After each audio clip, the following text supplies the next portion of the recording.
Everest Live. How's it going? Today is May 13th. We have almost 30 summits today. It's such an exciting day on the mountain. Rope fixing teams reached the top at 10:15 this morning. It was a combined rope fixing team from the Expedition Operators Association with 12 people from a bunch of different companies all working together to reach the top. That rope fixing team followed the work that Mingmaji's team did to get up to the South Summit and the balcony. And after they reached the top, there were 16 climbers from Mingmaji's Imagine Nepal team. That included 6 paying clients to reach the top today. So that brings us to a total of 28 summits. This is the first day. Everest is now open for the season. And it's really amazing to consider that we're only 2 days later than we were last year. Last year, the first summits happened on May 11th. So that's a great accomplishment. Our congratulations go out to everybody who made this possible. It's really great. And we also we have almost, basically 2.5 weeks remaining in the season to get the record-breaking number of clients who have signed up for Everest permits this year to the top. While there's definitely going to be some crowding on some days, I do think that this gives us the best advantage possible to be able to minimize the dangers that come from that kind of thing. So let's talk a bit about that rope fixing team of 12 climbers. They made it to the summit. Most of them have returned safely down to Camp 2 now. We'll be heading back down here to base camp tomorrow. Some of them will continue up on other expeditions. Ming Temba, who's one of the leaders of the rope fixing team from Seven Summits Treks, he will be leading Kristen Harila up on their ascent of Nuptse. And it's all kicking off now. So we're going to see also tomorrow being sort of the next day that climbers go up towards the summit. And we'll talk a bit more about that in a minute. But what I do want to talk about now is this other group of 16 climbers that reached the top this morning. These were all teams from Mingmaji's Imagine Nepal outfitter. The foreigners were from China, Norway, and Canada. There were 2 Norwegians, a husband and wife couple that made it to the top. Very sweet. And the Canadian climber was a gentleman from Canada who is a survivor of stage 4 lymphoma, and he's raising money for research on blood-borne cancers.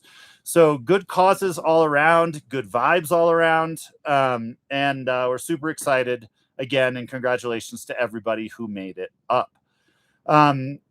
So the other climbers in that group of 16 were all a part of Imagine's fixing team and support team to make those summits possible. So again, our congratulations from our side.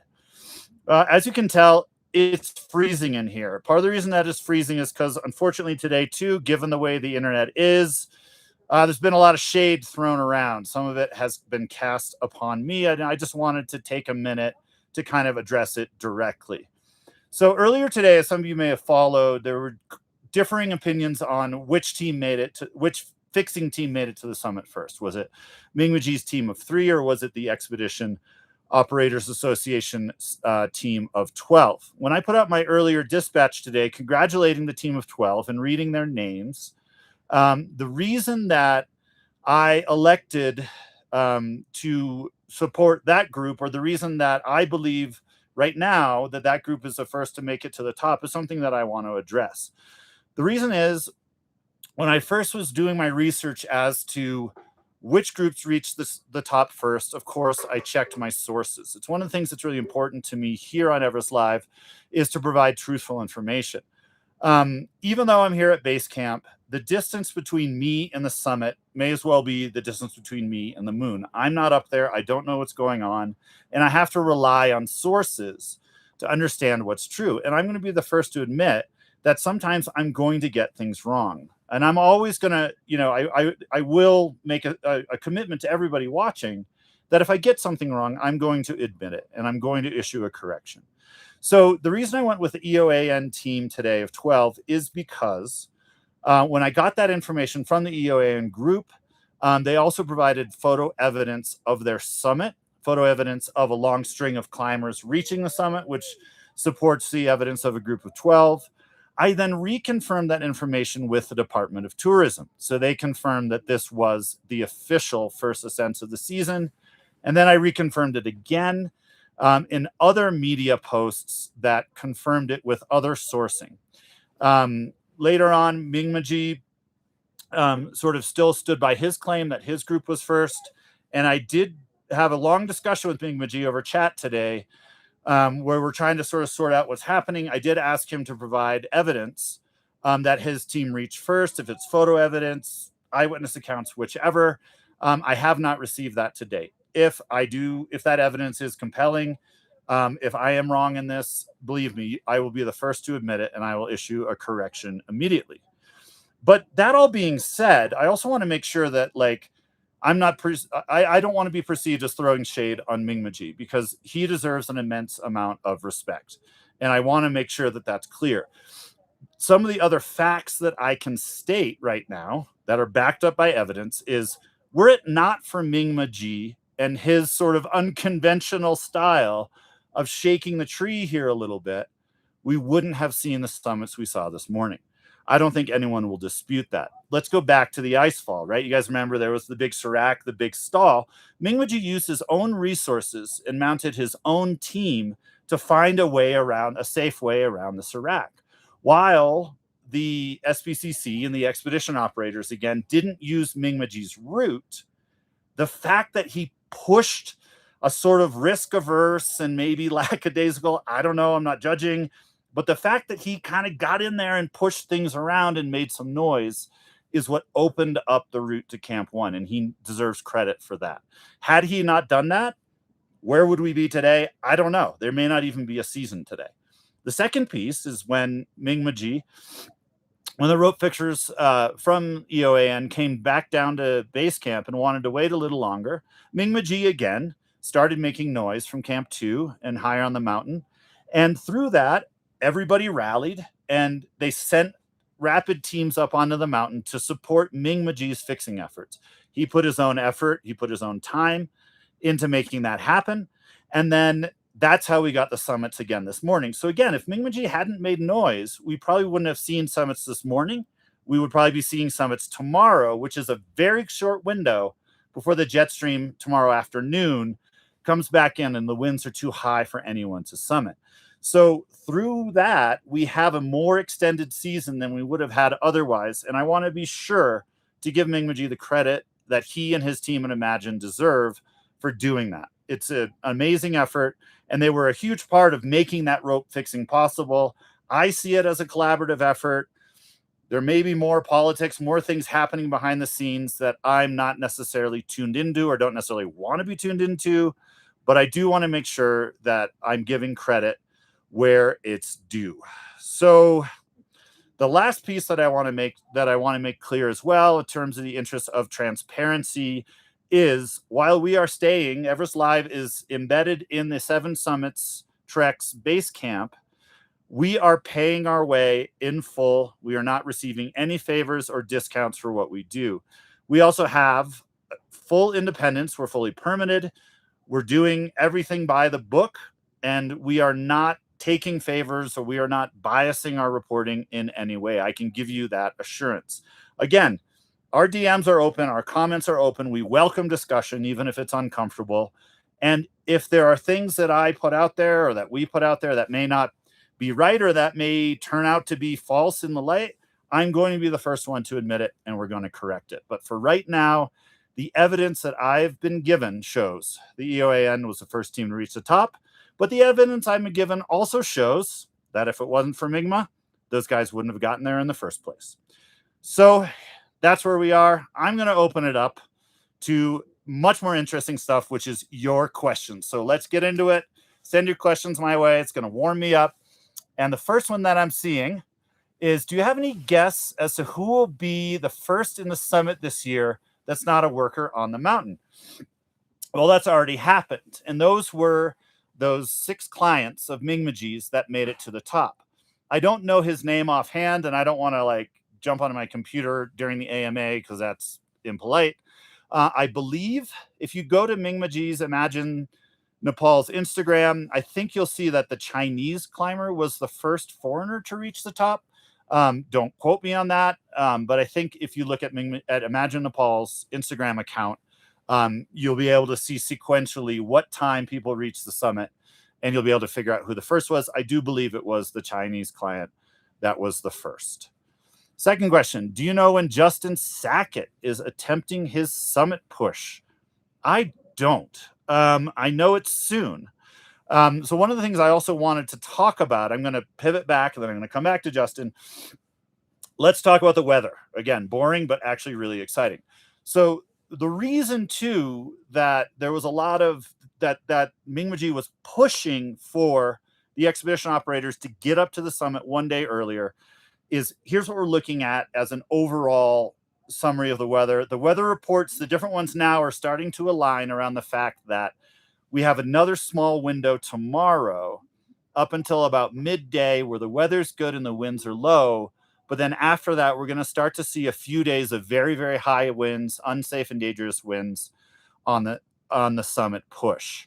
But then from the 16th and the 17th especially, it looks like we're going to get into a really long period of what looks like pretty great weather, like maybe the 17th to the 21st as a long weather window where we're going to see multiple days of sequential summits.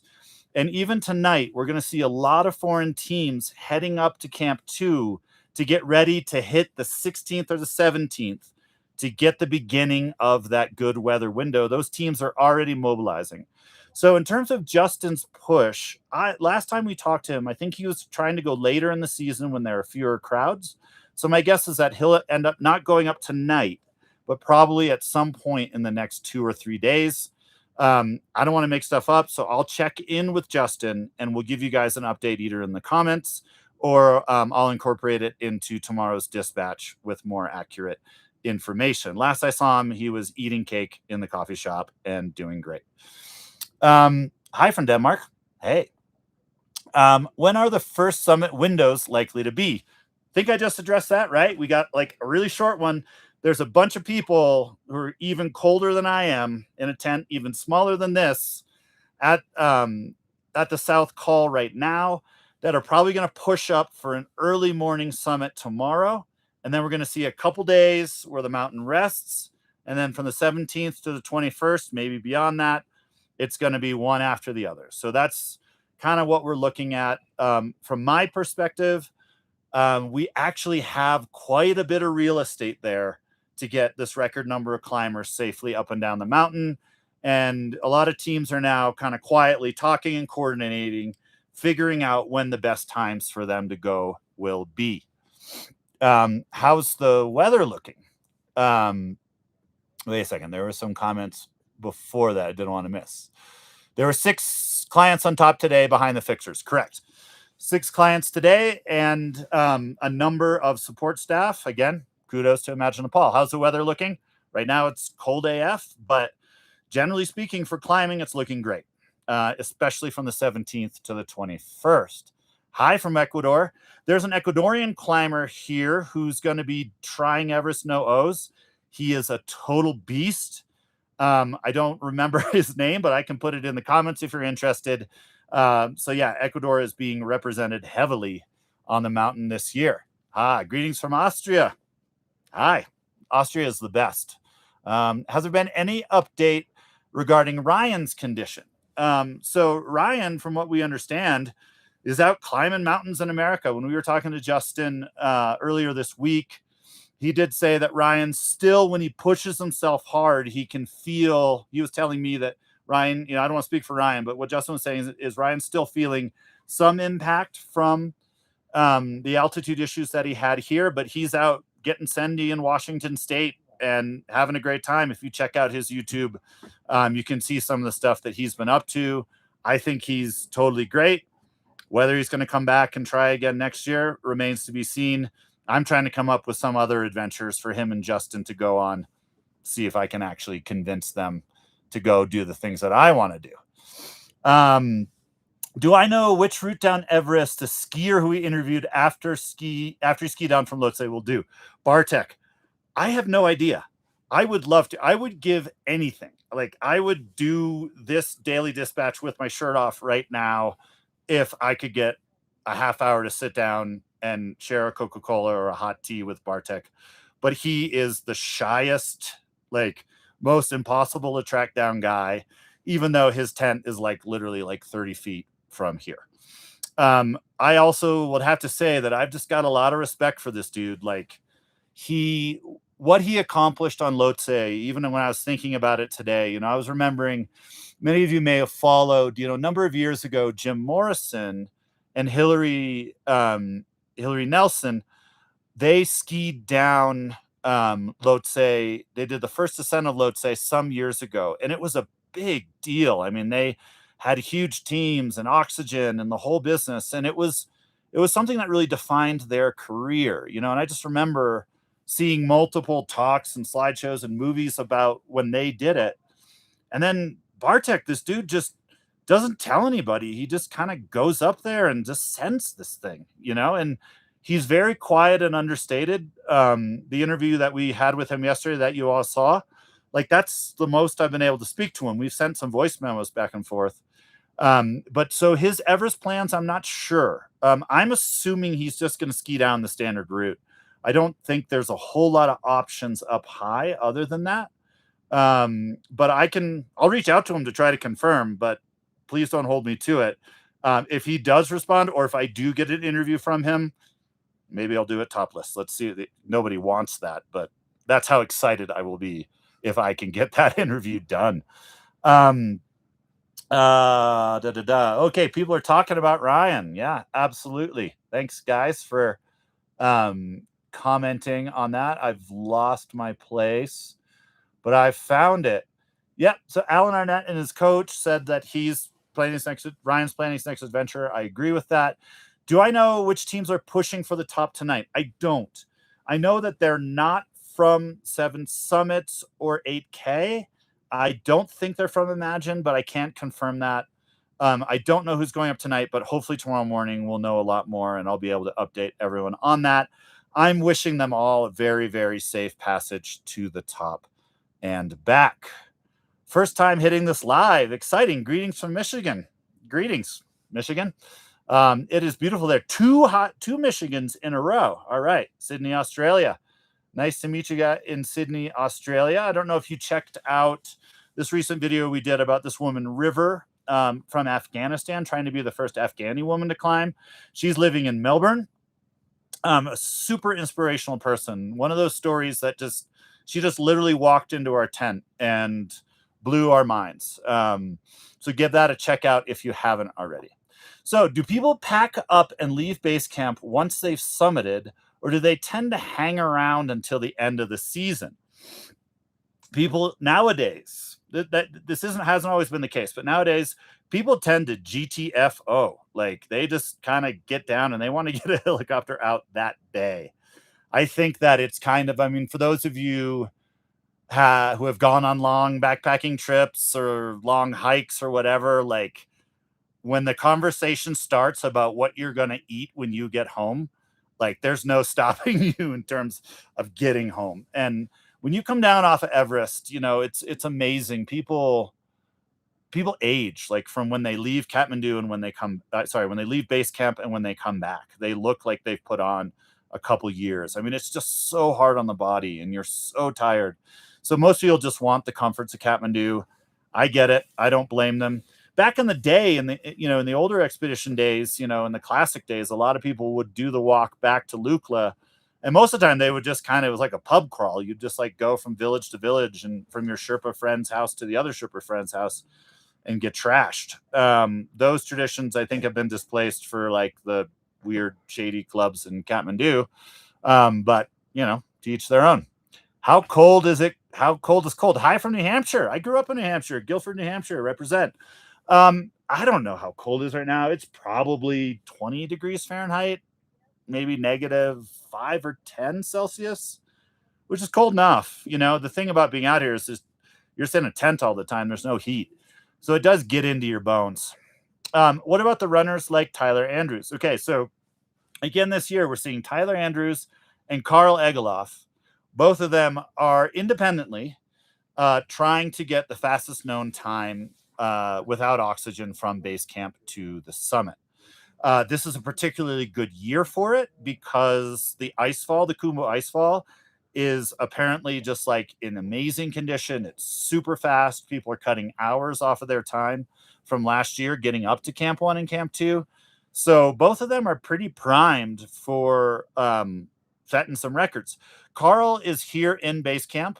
He's been doing, last I checked, he was doing an acclimatization rotation. I've been trying to sit down and interview with him.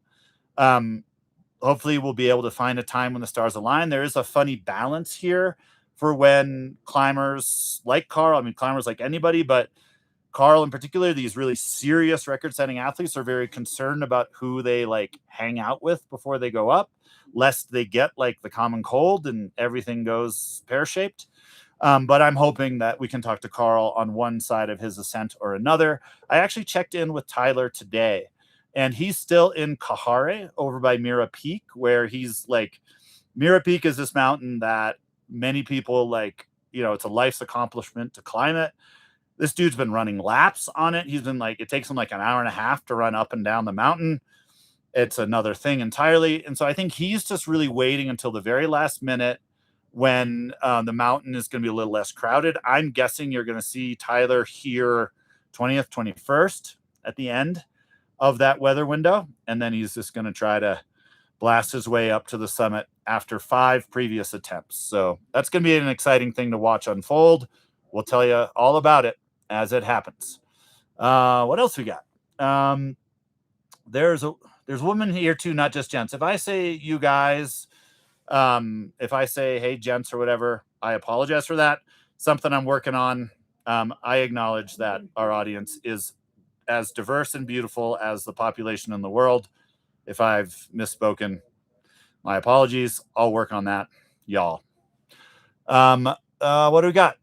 Hi, Oregon. Loving you too. Syracuse, New York. Hey, Maryland, USA. This is so fun. Everyone's from all over the place. This is very exciting. Is it dark now in Nepal?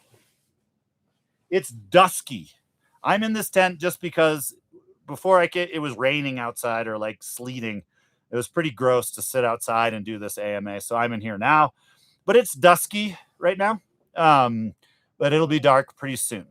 Who's responsible for monitoring the Khumbu Icefall? How is information shared at base camp about conditions? 2 different questions. The SPCC Icefall doctors are ultimately responsible for the Khumbu Icefall. They monitor it with drones, and then they also go in, of course, physically to inspect it and repair sections that fall over or that get damaged or whatever. Interestingly enough, you know, they've set the route through the Icefall. The Icefall doctors now have a momentarily lull.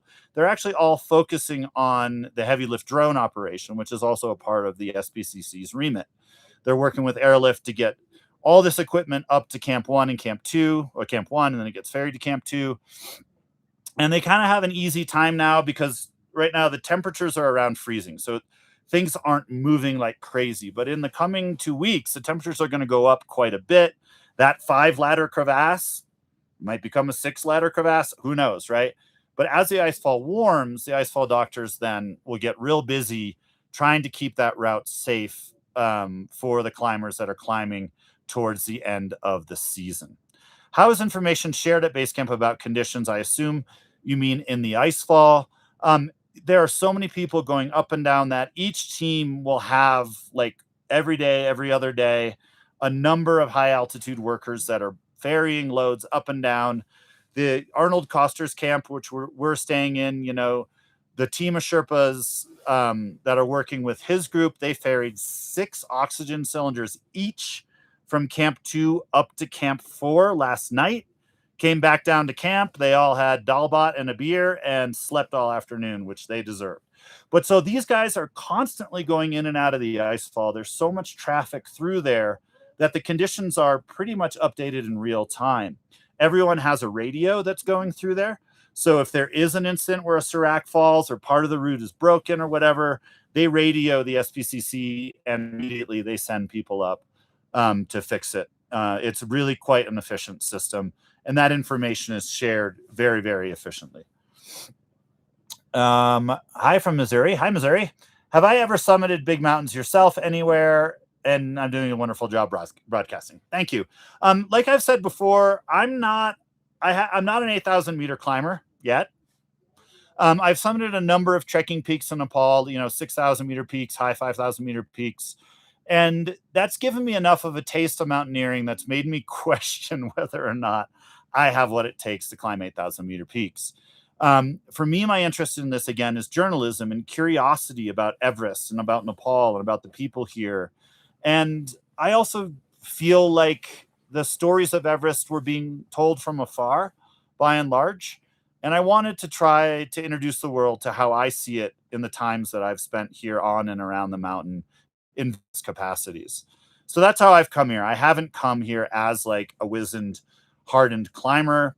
Honestly, every season I go through this kind of I don't know what to say, but like I'm of two minds about it. Where I'm sitting here, and the team that's in Arnold's camp, at Seven Summits where I'm staying, like everyone's going to be going up in the next couple days, and suddenly the camp's going to be lonely. And there's a big part of me that wants to go with them, wants to go to Camp 2 at least, wants to see what it's like up there and experience all of that. But then there's also a part of me that's like, I'm kind of cold at base camp, and I've covered this enough to understand how physically demanding it is and how much climbing Everest is about like suffering, like actually like tolerating suffering. And so I'm not sure if I want to do that. But in my mind right now, I kind of want to go climb Manaslu. That's sort of like your gateway drug to 8,000 meter peaks. And I feel like if I do something like that, or I climb some more 7,000 meter peaks, I'll understand for sure if it's a fit for me. But right now, you got me for journalism, and I'm going to be here at base camp for the rest of the season. This fall, next spring, we'll see. Stay tuned. All right. Oh yeah. So then there's people were answering the questions. I keep getting lost. Oh, Ben, please tell us the name of the No2 Ecuadorian. I will. I just don't have it in front of me. I will put that in the comments immediately. So I'll share his Instagram. So stay tuned. It's a promise that I will keep. Did I throw shade on Ming this morning? I didn't mean to. Oh, and Ming Maji. I didn't mean to throw shade on Ming Maji this morning. I just didn't know what to make of his comments that I couldn't prove. It may have come across as shade. That certainly wasn't my intention. I have a lot of respect for the guy. Last thing I want to do is get crossways. It seems like we've gotten a little crossways, but from my side, that's not a battle that I want to continue. I just want to be friends. Do I prefer boulder or top line? I'm not sure if I know what that question means. You guys might have to help me out on that one. Hi from the Berkshires. Hi. Hit the likes. Hit the likes, everybody. Did I ever climb Mount Everest? I've already addressed that one. Since the food digestion slows up there, how do climbers get energy and what do they eat? Further up you go, the more nauseous you get. Eating is like not something that anybody enjoys above Camp 2, from what I can understand. Climbers mostly Camp 1 and Camp 2. You don't have the same setups you have here in base camp for obvious reasons, because everything has to be dragged up there. So climbers in Camp 1 and Camp 2 are eating pretty basic meals. You eat a lot of dalbat, which is like rice and lentils, noodle soup, fried rice, simple dishes like that are nutritious and easy to cook. And then above Camp 2, mostly people are eating like bars and gels, noodle soup, instant stuff, freeze-dried meals, things that you can heat up with just with hot water as you're heading up the mountain.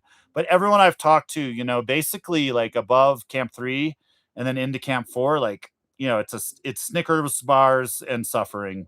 One of the things that many people don't know is like, when you're on your summit push from Camp 4, you're looking at like up to a 24-hour plus day. And most people only carry like 1.5 liters of water for 24 hours of hard exertion, because that's all you can manage to carry. It's really, really difficult up high, and the cuisine, not great.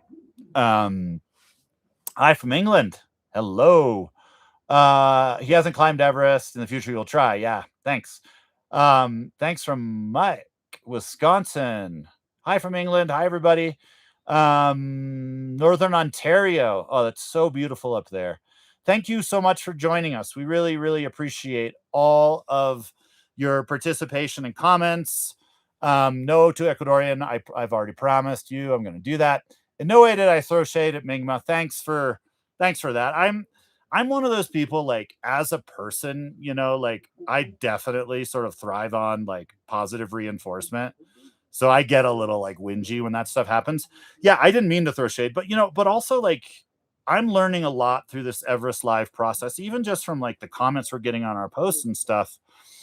Just the internet is so interesting in terms of how people interact, right? And how sometimes that veneer of polite society goes away, or sometimes how we can like post stuff that maybe we didn't mean to, or it's teaching me a lot about human nature, which frankly, as I've said before, is the reason I'm here. Sometimes those lessons are just come harder than others. Hi, yes, I watched an interview with Bianca and her dad. First time answering questions live. What a treat. We hope to see you here in 27 as well. Talked to Bianca today. I tried to find her to give her a hug. She's heading up the mountain. Bianca's got a blog. If you check out her Instagram page, you can follow it there. If you'd like, I can throw it into the comments. You can follow her tracker. But she's heading up to the top tonight. Hi from Northern New York. Hi. Any update on Dr. Burke's climb? Yeah, we just texted with her today.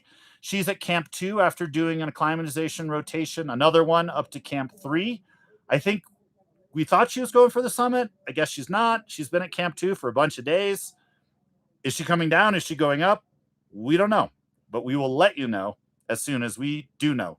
We do know that she's great. Like, she's actually doing super well and sending us a ton of selfies, which makes our day.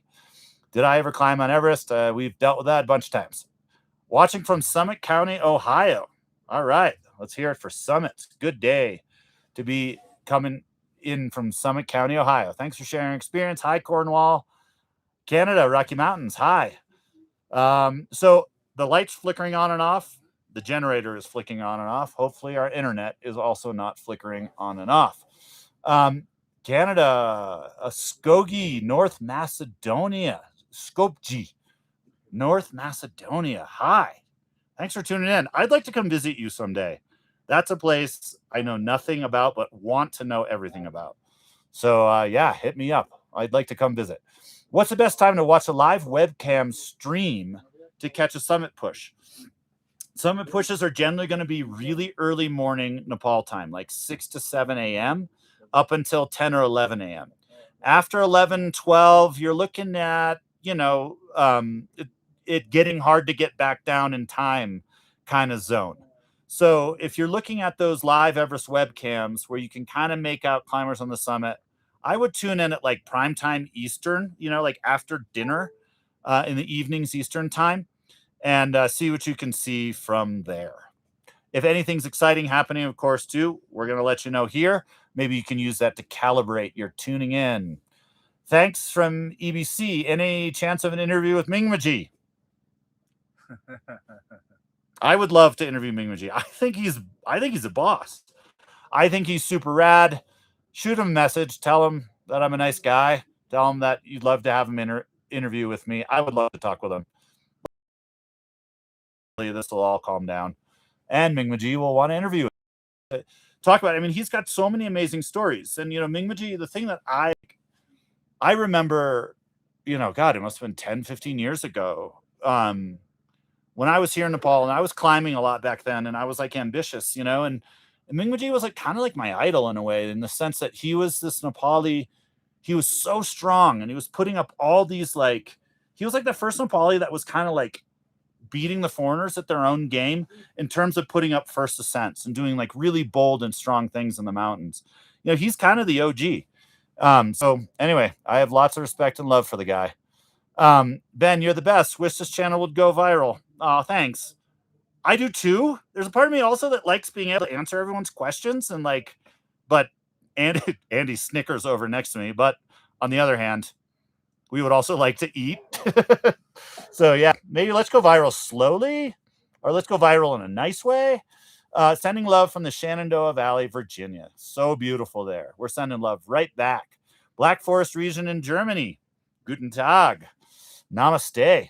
I'm a brand new subscriber. Do I think the mountain is saying, don't climb me, or is it usually this difficult? So that's one thing I've been watching in the comments, right? Like almost every day, every post, we get some comment where people are like, the mountain needs to be shut down, it needs to be banned. You're not listening to it, you know? And so what is the mountain saying? You know, it's hard for me to answer that because, you know, I'm sort of a journalist and I'm not in a position to answer that question in a way that has any meaning to anyone here. If Ben Ayers thinks that Everest doesn't want to be climbed, you know, the number of people that are going to not climb Everest is zero. But the question, the point of the question is sort of reading in between the lines of the way the natural world and spiritual world interacts with humans, right? And this is a realm that I've spent a lot of time like noodling around and reading about. And I think what I find interesting about it, and this is just me, but what I find interesting about it is that Everest, there's something strangely spiritual about Everest and Everest climbing. Like we almost feel like Everest climbers should be or are tapped into this greater energy, right? That they're looking for these symbols and should be reading them. And I think that that is true for many, many, many of the local Sherpa climbers, and especially for the Icefall doctors. These Icefall doctors, like, they have such a special relationship with the landscape. I've seen very few people who have that kind of relationship, almost a familial relationship with, you know, soil and glacier and rock and mountain, things that the rational Western mind sort of just chalks up to geography. So anyway, I'm rambling around the question. And my own, so for what it's worth, my own personal answer is I think it's a great question to ask. I think it's a great question to think about. I think it's something that we all can carry in our own lives, and we look for the signs, right? We look for the way that sometimes the fabric of reality as we know it gets a little torn, and something happens in life, and suddenly, you know, we see things in a more subtle or different way. I think all that stuff is awesome.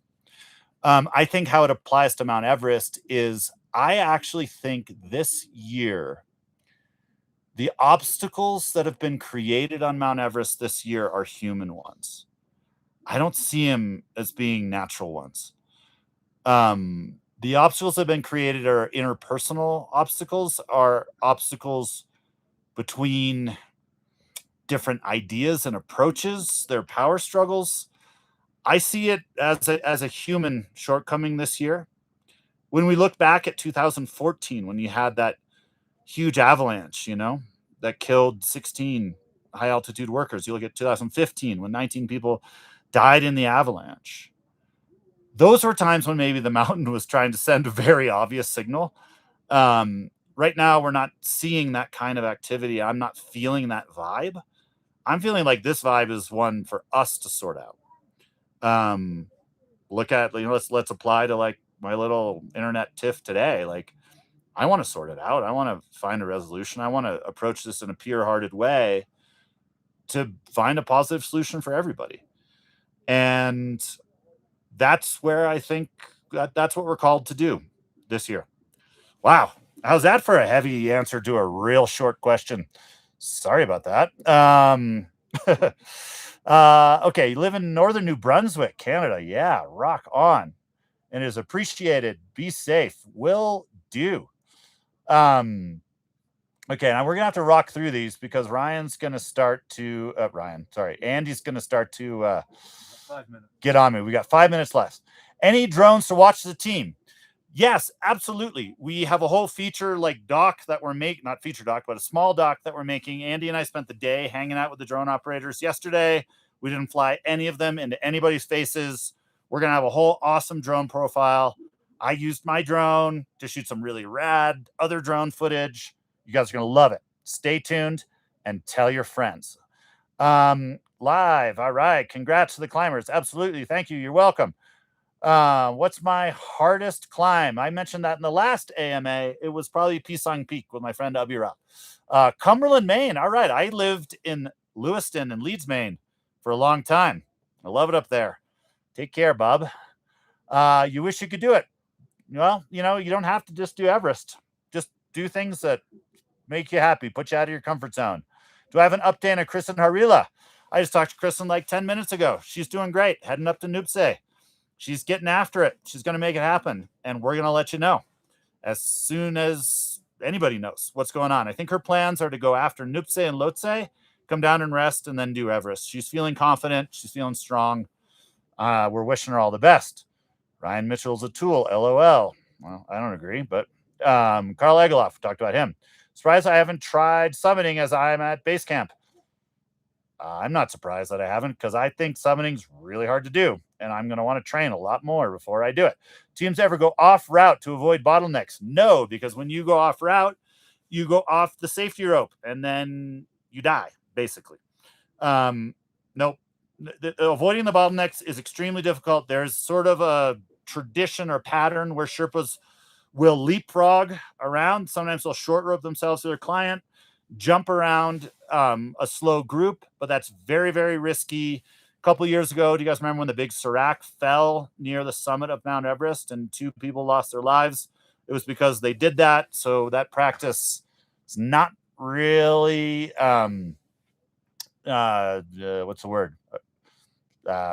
Appreciated. It's not a good practice. Don't do it. Appreciate my journalism. You're welcome.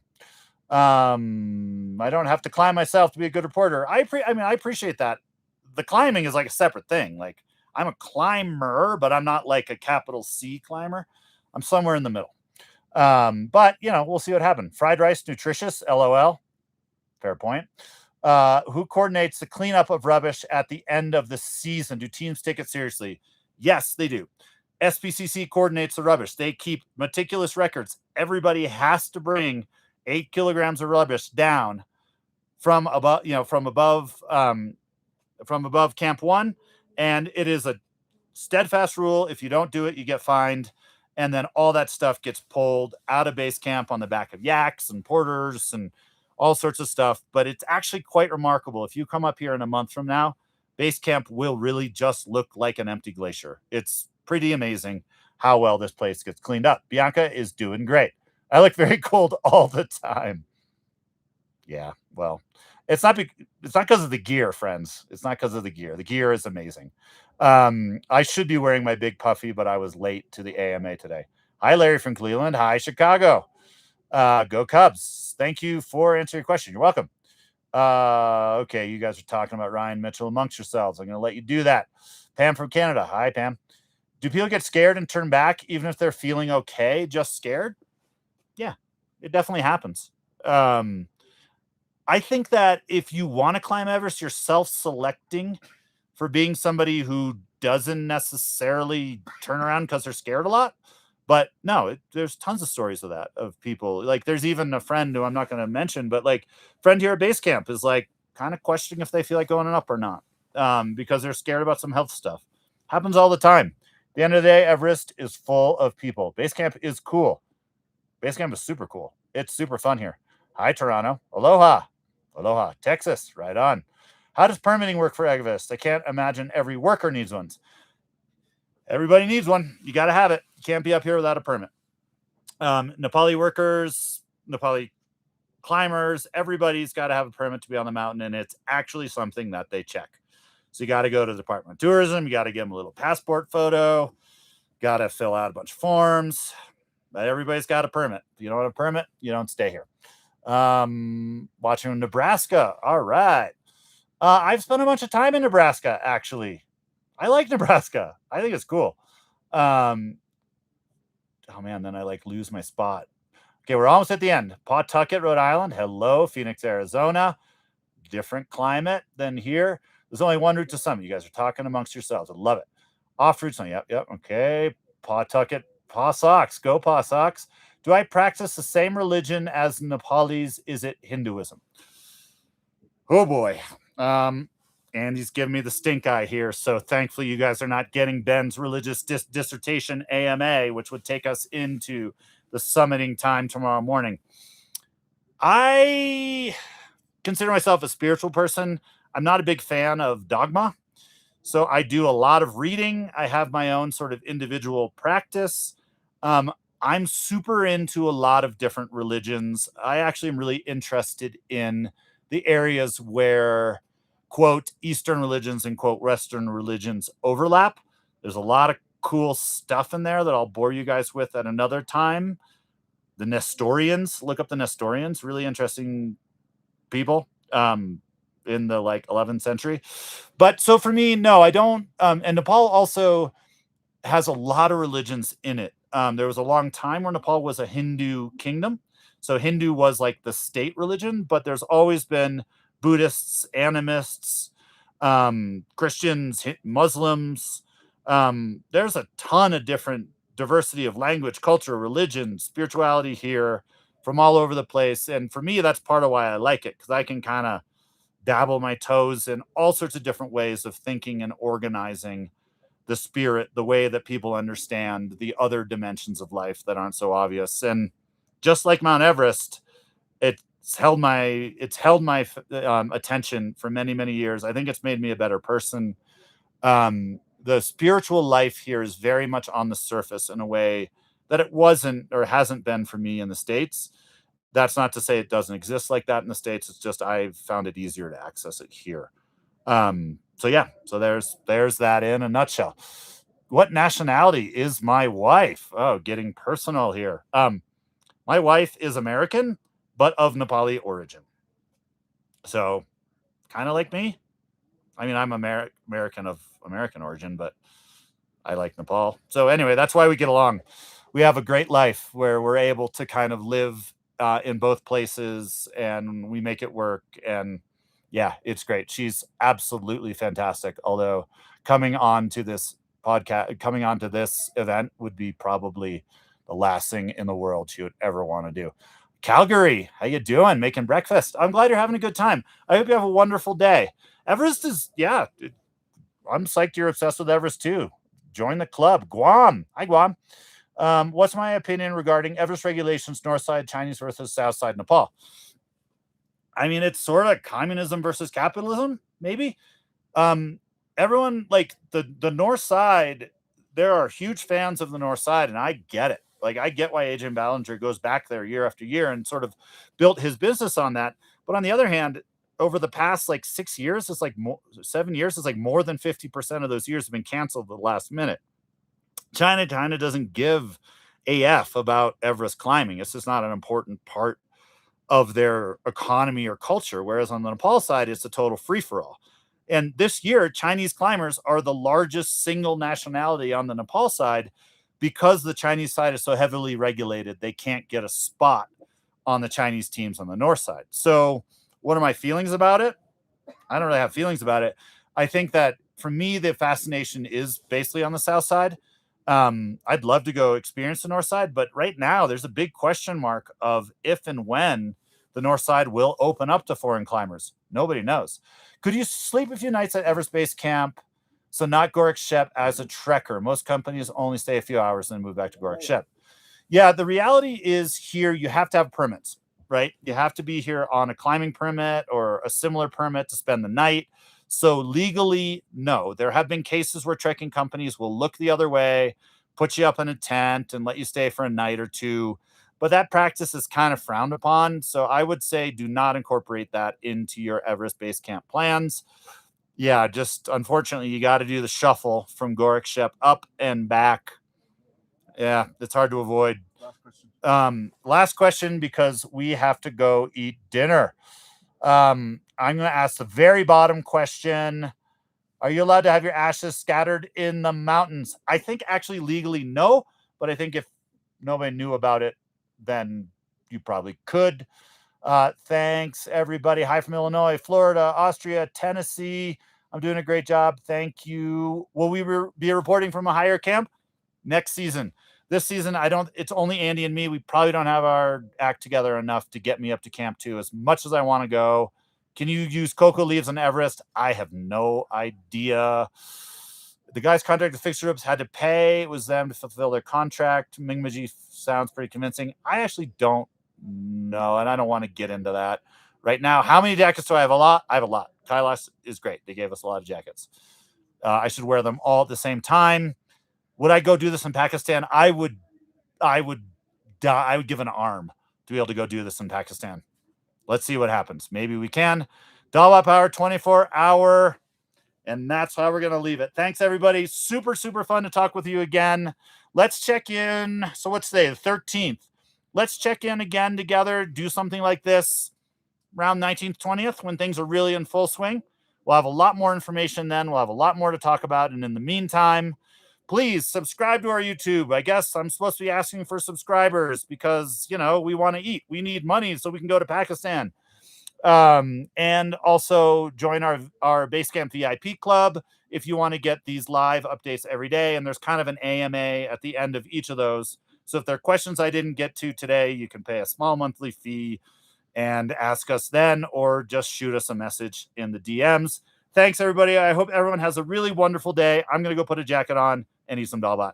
Love you all. Thank you. And bye.